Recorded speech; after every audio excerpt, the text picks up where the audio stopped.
Programas de auditório devem oferecer entretenimento leve, em ambiente familiar. Mas, como aprendemos ao longo dos anos, nem sempre é assim. Alguns programas de auditório já tiveram personagens polêmicos, enquanto outros se envolveram em escândalos de trapaça ainda comentados atualmente. Número 10. Sassuno Jinpachone, um programa de auditório japonês que foi ao ar entre 1998 e 2002, será para sempre lembrado por um incidente infame envolvendo um de seus participantes, um comediante chamado Tomoaki Hamatsu, também conhecido pelo apelido Nasubi, que significa berinjela. Durante a primeira temporada do programa, Hamatsu decidiu participar do programa, que prometia aos vencedores prêmios para a vida toda, caso conseguissem completar os desafios incomuns que lhes eram propostos. No caso de Hamatsu, ele ganharia prêmios de sorteios pelo correio no valor de 1 milhão de ienes se conseguisse completar seus desafios. Mas ele não poderia ter previsto o que aconteceria em seguida. Ele foi levado a um pequeno apartamento em Tóquio e orientado a tirar as roupas, o que fez em seguida. Ele estava livre para sair a qualquer momento, mas fazer isso significaria abrir mão do prêmio, então ele fez o que lhe mandaram. Mas ele foi enganado, pois achava que as imagens gravadas no apartamento seriam editadas antes da transmissão. Isso era verdade, mas sem que Hamatsu soubesse, uma transmissão ao vivo do apartamento era exibida para dezenas de milhões de telespectadores em todo o país. Felizmente, sua modéstia foi preservada por um software avançado capaz de censurar imagens inapropriadas.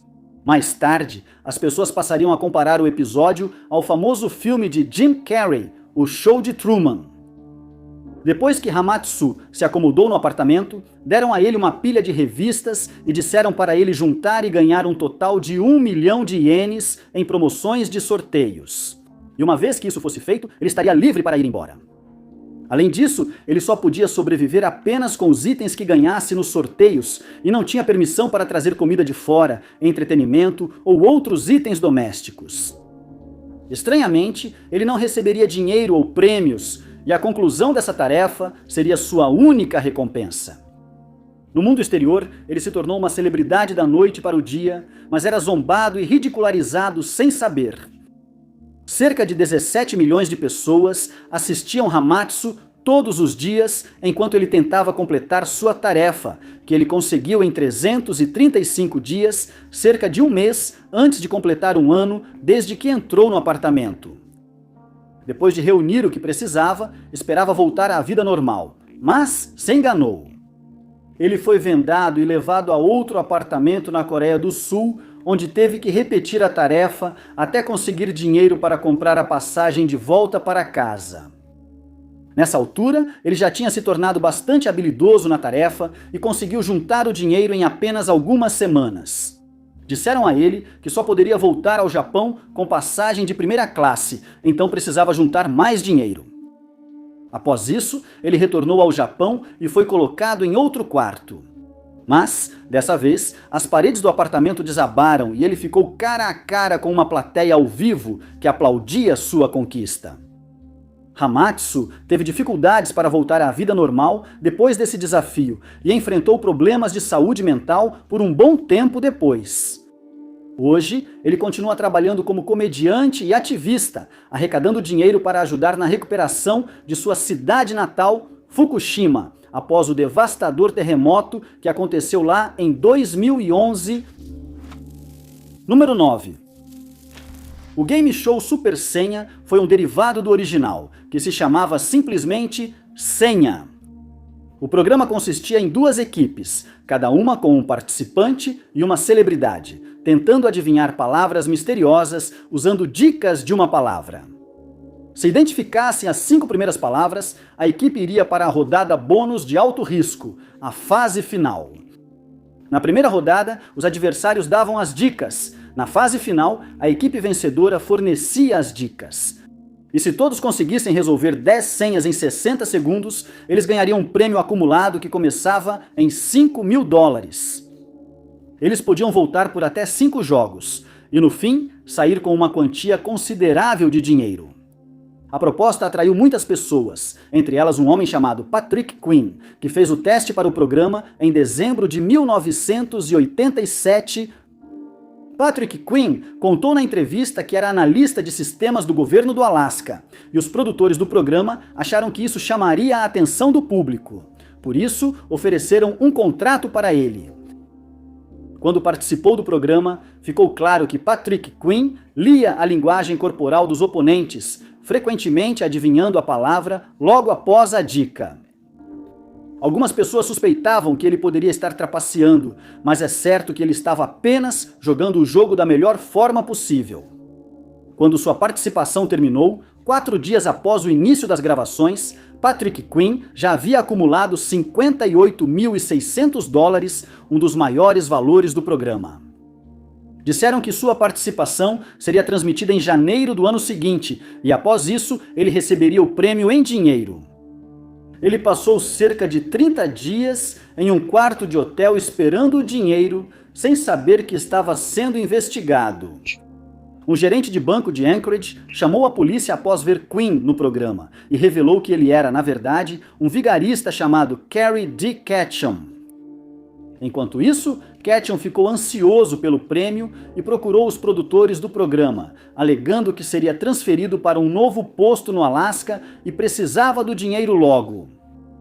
Disseram que o dinheiro estaria pronto e ele poderia buscá-lo no dia seguinte. Embora tenha sido uma surpresa, Ketchum não desconfiou. Na manhã seguinte, ele foi pegar seu cheque. Mas em vez de sair com $10 mil, ele foi preso e acusado de 2 acusações de fraude postal. Ele se declarou culpado e o juiz disse que Ketchum era um vigarista e ladrão que usava sua inteligência para enganar inocentes. Ele ainda tentou receber o seguro de vida fingindo a morte da esposa sem que ela soubesse. O juiz considerou que a sentença precisava refletir o dano que Ketchum causou na vida dessas pessoas, e ele foi condenado a passar os próximos 5 anos atrás das grades. Número 8. Quem mora na Grã-Bretanha talvez conheça o programa Jogo do Alfabeto, exibido dos anos 60 até o fim dos anos 90. Embora nem todo mundo saiba que o programa chegou à Itália, onde foi chamado de Passaparola, e mais tarde à Espanha, onde recebeu o nome de Pasapalabra. 2 capitães de equipe, os competidores, eram acompanhados por 2 parceiros famosos em cada equipe. As equipes precisavam juntar metades de palavras, cumprir desafios de memória e reconhecer músicas populares da época. A cada resposta certa, o capitão daquela equipe acumulava segundos. Quando chegava a rodada final, cada um dos capitães enfrentava um painel circular contendo as letras do alfabeto e recebia definições de palavras que começavam com cada uma dessas letras, ou que continham a letra em algum lugar da palavra. Se acertassem a resposta, o donut seria preenchido, mas só teriam o tempo conquistado por seus parceiros famosos na rodada anterior. O competidor que identificasse as 26 palavras ganharia um prêmio acumulado, possivelmente com valor significativo em dinheiro. Se o prêmio acumulado não fosse ganho, o vencedor voltava no dia seguinte e o segundo colocado enfrentava a Graderazei, uma rodada preliminar para continuar na competição. Os mais bem-sucedidos no jogo mostravam grande vocabulário, memória e conhecimento geral, e rapidamente se tornou um favorito entre os fãs de programas de perguntas e respostas. A maior vencedora do programa foi uma mulher chamada Rosa Rodrigues, que saiu com um total de 2,7 milhões de libras em fevereiro de 2026, sendo que o maior vencedor anterior, Rafa Castano, acumulou um total de 2,2 milhões de libras. Com apostas tão altas, é fácil entender por que o programa ficou popular tão rápido. O programa não é lembrado só pelos altos prêmios, mas também pelos escândalos. Em janeiro de 2026, a apresentadora de TV espanhola, Adriana Abenia, de 29 anos, apareceu no programa e ninguém poderia esperar o que aconteceu. Era esperado que uma celebridade que já trabalhou com marcas como Prada e Armani não levasse o programa tão a sério, mesmo ajudando um participante a ganhar uma quantia que mudaria sua vida. Mas ninguém poderia prever que ela recorreria à trapaça. Numa das rodadas, ela foi chamada a identificar uma música popular e a Benya, prevendo dificuldades, escondeu o celular entre as pernas para ajudar. Sem o conhecimento do apresentador e dos produtores, ela abriu o Shazam, que identifica músicas no celular, e planejava ativá-lo quando a música tocasse nos alto-falantes do estúdio. Mas assim que a música começou a tocar, o apresentador percebeu um zumbido vindo da direção dela e decidiu investigar. O aplicativo identificou a música corretamente e, como sempre, fez o celular dela vibrar ao concluir a tarefa. Ela foi pega e imediatamente mostrou o celular para a alegria da plateia do estúdio. Felizmente, ninguém envolvido levou o incidente muito a sério, e alguns fãs disseram que foi o episódio mais divertido do programa em 7 anos. Número 7. A maior parte do mundo conhece o famoso game show Quem Quer Ser um Milionário, no qual os participantes podem ganhar milhões de libras ou milhões de dólares, dependendo de onde o programa está sendo exibido, já que existem versões do programa em vários países. Como isso aconteceu há mais de 25 anos, nem todo mundo vai se lembrar do especial de game show chamado Quem Quer Casar com um Multimilionário, que foi ao ar na rede Fox, nos Estados Unidos, no ano 2000. O programa mostrava 50 mulheres solteiras competindo pelo amor de um multimilionário desconhecido para elas. Foi apresentado como um show no estilo concurso de beleza, e o solteirão rico só seria revelado no episódio final do programa, o que adicionava muita intriga ao formato. A participante que vencesse o programa teria a oportunidade de se casar imediatamente com o solteirão e viver uma vida de luxo a partir daquele momento. Mas infelizmente não foi o que ocorreu. Darva Conger, vencedora e veterana militar que atuava como enfermeira na emergência, havia começado em um novo hospital no sul da Califórnia e ainda sofria com o recente término do namoro. Um médico disse que um diretor amigo dele buscava uma mulher solteira para o programa. Darva foi incentivada pelas colegas enfermeiras a se inscrever. Ela foi selecionada e avisada que deveria viajar para a cidade onde ela e as concorrentes gravariam por uma semana. Ela mais tarde admitiria que não estava realmente interessada em se casar com ninguém e que aceitou o desafio principalmente para aproveitar um tempo na famosa cidade. Ela também pensava que o programa talvez nem fosse real. Quando disseram que uma aliança de casamento de $10 mil estava em jogo, ela percebeu que o programa era real. Na final do programa, revelaram que o solteiro era Rick Rockwell e ele escolheu Darva como noiva. O casal se casou ali mesmo e Darva depois afirmou que as coisas entre ela e Rockwell foram estranhas desde o começo. Ela achava que ele provavelmente também achou toda a situação um pouco surreal e que eles eventualmente ficariam mais à vontade um com o outro. O casal foi levado a um hotel e acomodado junto em um quarto.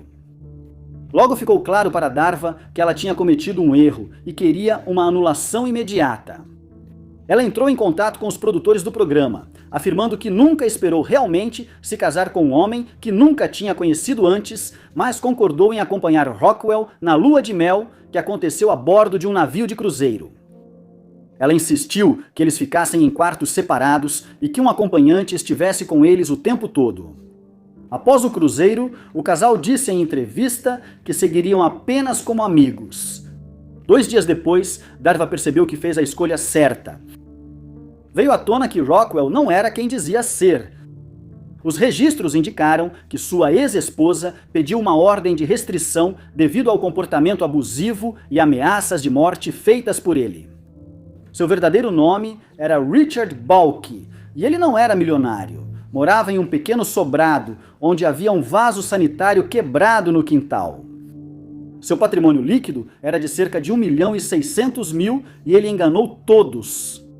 Como resultado, o programa foi cancelado pela Fox Network, mas uma versão reiniciada chamada The Bachelor em breve irá ao ar em sua 30ª temporada.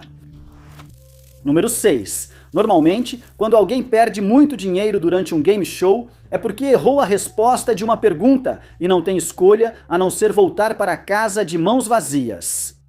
Mas quando um casal perdeu um total de $800 mil em dezembro de 2010, veio à tona que, na verdade, foram os produtores do game show que cometeram o erro. O programa em questão se chamava $1 Million Money Drop, que, sem surpresa, durou apenas uma temporada. Em cada episódio, duas pessoas se uniam para ganhar o máximo de dinheiro com apostas frequentemente altas. No início do episódio, a dupla tinha $1 milhão em crédito.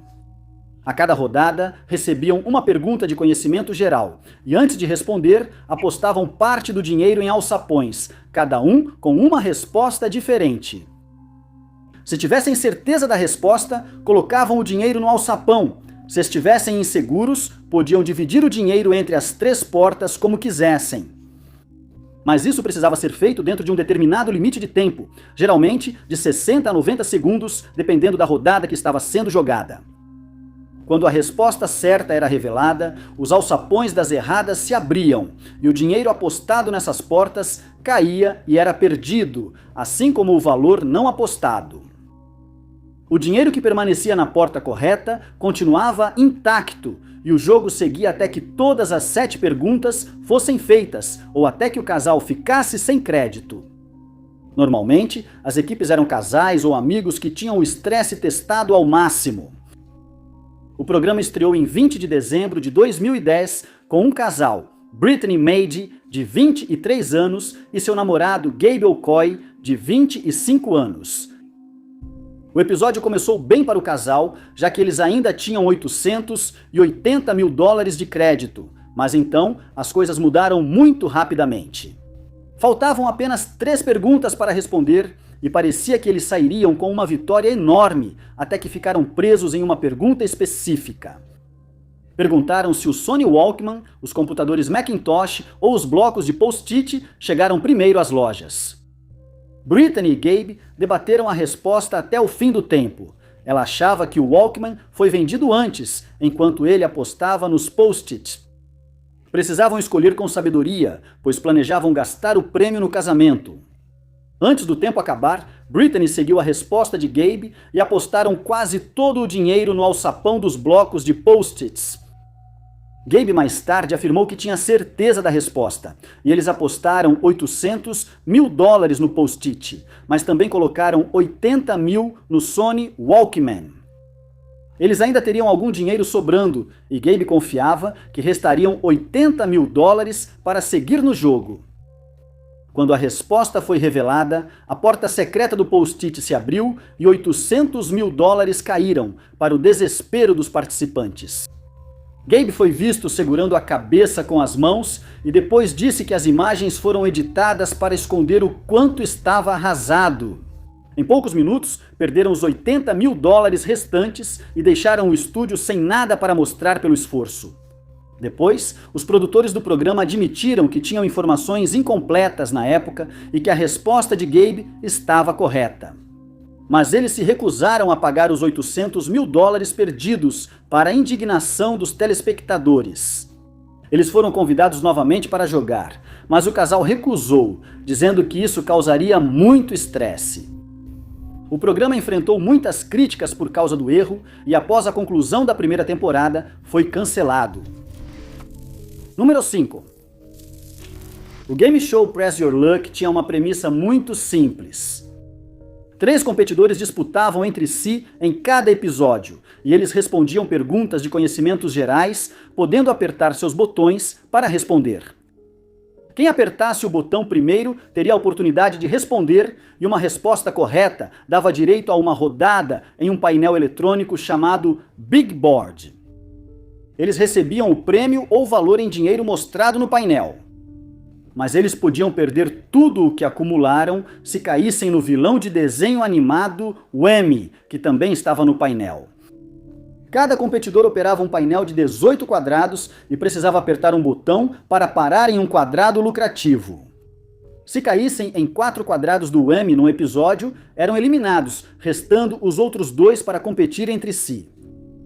O competidor que escapasse da eliminação seria o vencedor. Desde 2019, foi adicionada uma rodada em que eles podiam ganhar $1 milhão.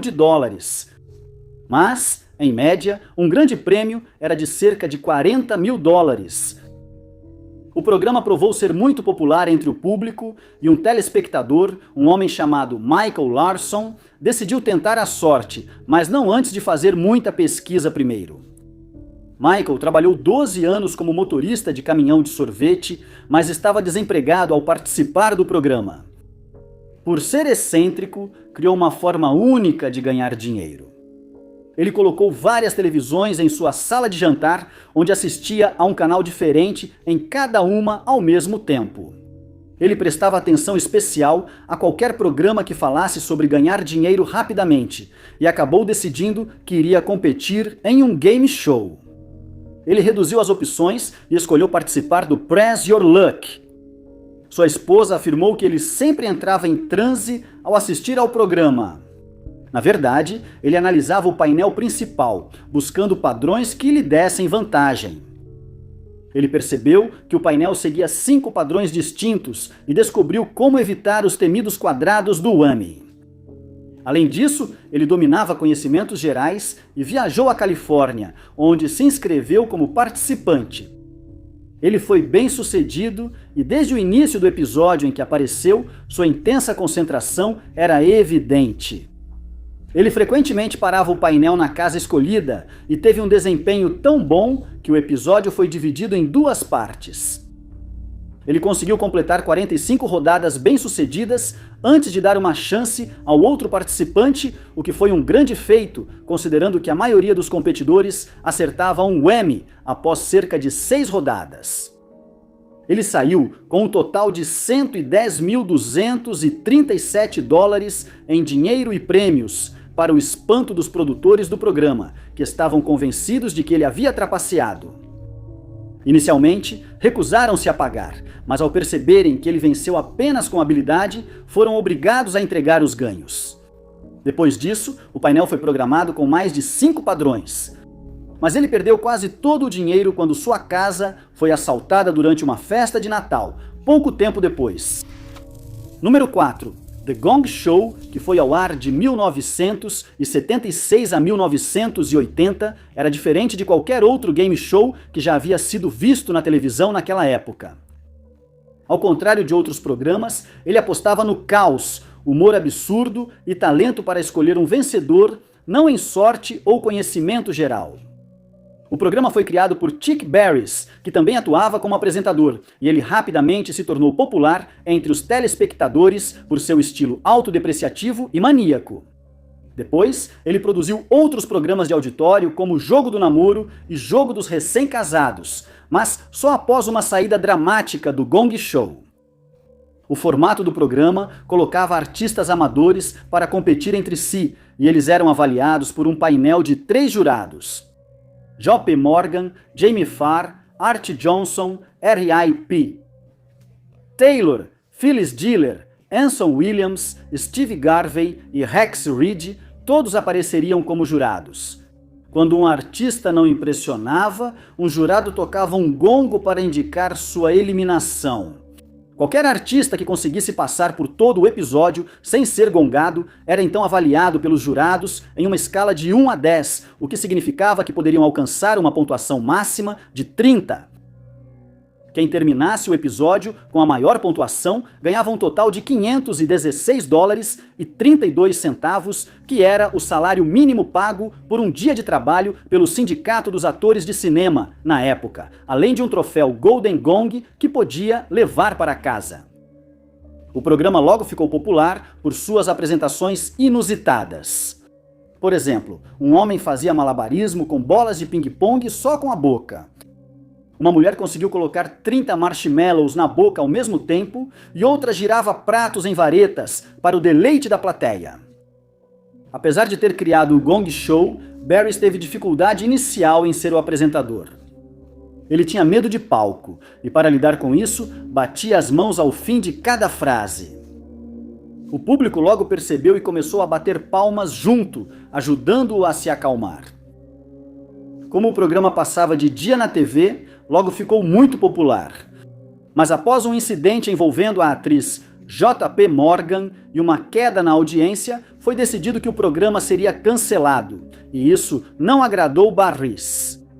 Ele achava que os produtores estavam cansados de seu estilo caótico e do conteúdo ousado do programa. Disseram que, se não suavizasse o programa, ele seria tirado do ar. Ele trabalhou até o fim do contrato, mas sem mudanças, foi informado que o Gong Show terminaria. O último episódio foi ao ar em 21 de julho de 1978 e Barris tinha uma surpresa preparada. Ele participou como concorrente com a banda da casa, que rebatizou como Hollywood Cowboys para a ocasião.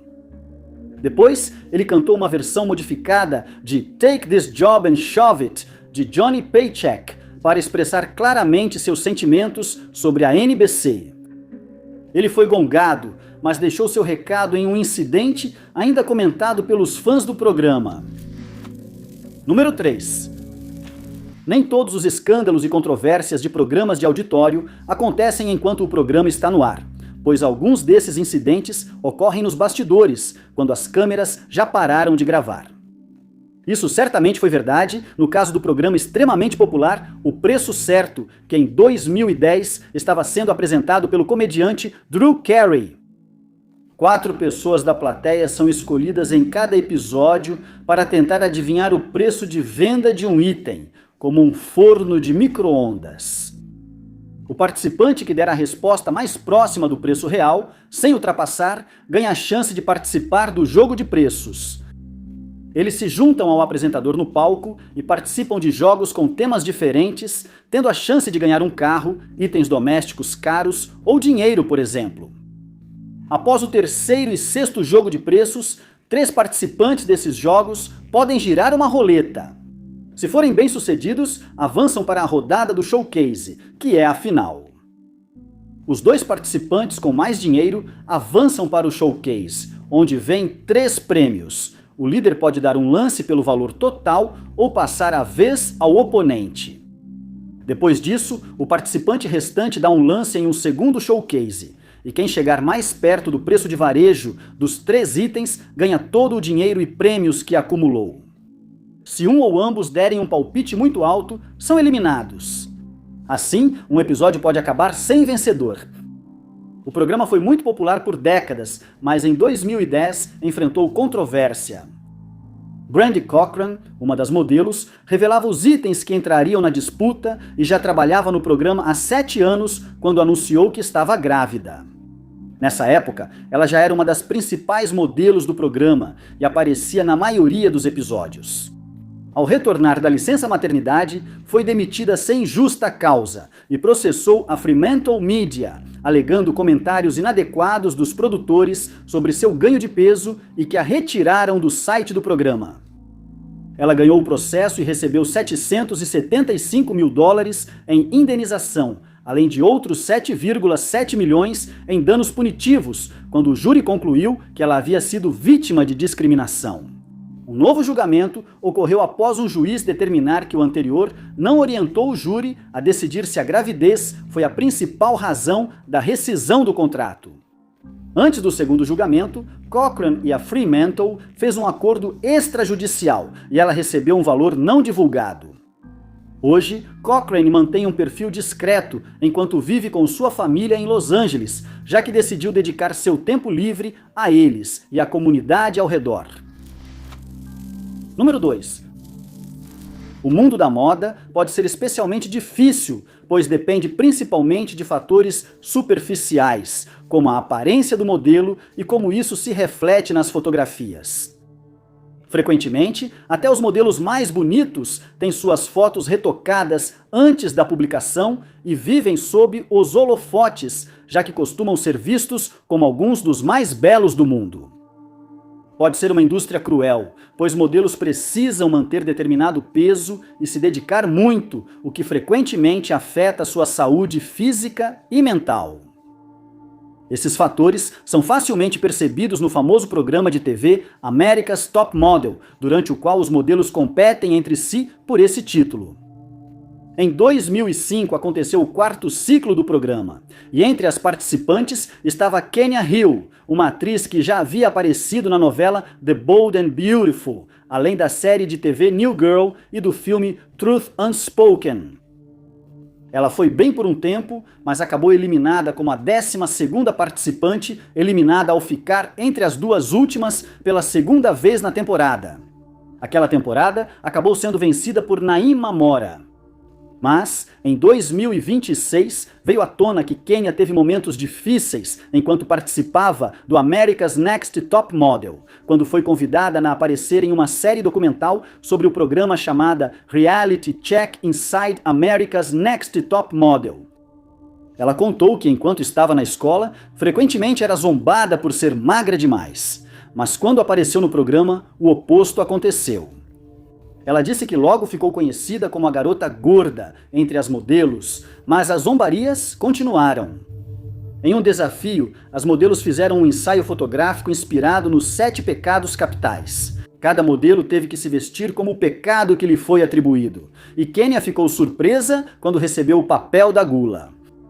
Ela já se sentia desconfortável pelos comentários sobre seu peso, e o ensaio fotográfico aumentou sua insegurança. Mas ela não sabia que o pior ainda estava por vir. Durante outro desafio, que tinha como tema o continente africano, cada modelo foi vestida como um animal diferente que pode ser encontrado lá, e Kenya foi destacada mais uma vez. Ela foi orientada a se vestir como um elefante, e como se isso já não fosse ruim o suficiente, os comentários dos jurados, foram devastadores. Disseram que ela estava bonita na roupa, mas precisaram fazer muitos retoques e o que eles chamavam de retoques no corpo. Outro jurado sugeriu que ela posasse de lado nas fotos para esconder que, segundo ele, estava com barriga. Esse jurado depois disse que ela precisava emagrecer. As demais modelos concordaram, dizendo que Kenya engordou e precisava comer menos lanches. Além disso, o programa foi editado de uma forma desfavorável, mostrando Kenya comendo 3 bagels, quando na verdade ela só tinha comido 1. Depois, ela foi informada pela apresentadora Tyra Banks que eles não a consideram uma modelo e que, se ela não conseguir caber nas roupas, não deveria seguir carreira como modelo. Quando se sentiu desconfortável com um modelo masculino que não parava de tocá-la, disseram que deveria usar seus encantos para afastá-lo, em vez de reclamar. Depois, Tyra Banks se desculpou por seus comentários e, atualmente, Kenya segue atuando na moda como treinadora de poses e mentora de modelos. Número 1. Em setembro de 2021, o mundo foi apresentado à série sul-coreana Round 6, e ela se tornou uma sensação instantânea. Ela traz uma narrativa única, onde pessoas endividadas participam de um programa de jogos totalmente diferente dos já vistos. Após aceitarem participar, os participantes eles são sedados, vendados e levados para uma ilha secreta. Ao chegarem ao local dos jogos, conhecem os outros competidores e descobrem que podem ganhar até 35 milhões de dólares. Mas esse valor compõe o prêmio inicial, e a cada participante eliminado, mais dinheiro é adicionado. Neste momento, eles estão completamente alheios ao fato de que os jogos escondem um segredo sombrio. E só durante o primeiro jogo, o jogo infantil coreano Batatinha Frita 1, 2, 3, eles perceberam que quem perde também perde a vida, na hora. Guardas de várias patentes supervisionam os jogos, que são transmitidos secretamente para pessoas misteriosas nos bastidores. Não para o público em geral, que não faz ideia de que os jogos ou a ilha secreta existem. Os jogadores só podem sair vivos de uma forma além de vencer. Se todos escolherem ir para casa, o dinheiro é dividido entre eles e podem sair livres. Alguns participantes estão tão endividados que continuam jogando e os demais são obrigados a fazer o mesmo. A seguir, cenas de traição, amizade, tragédia e triunfo, enquanto mais participantes são eliminados a cada rodada.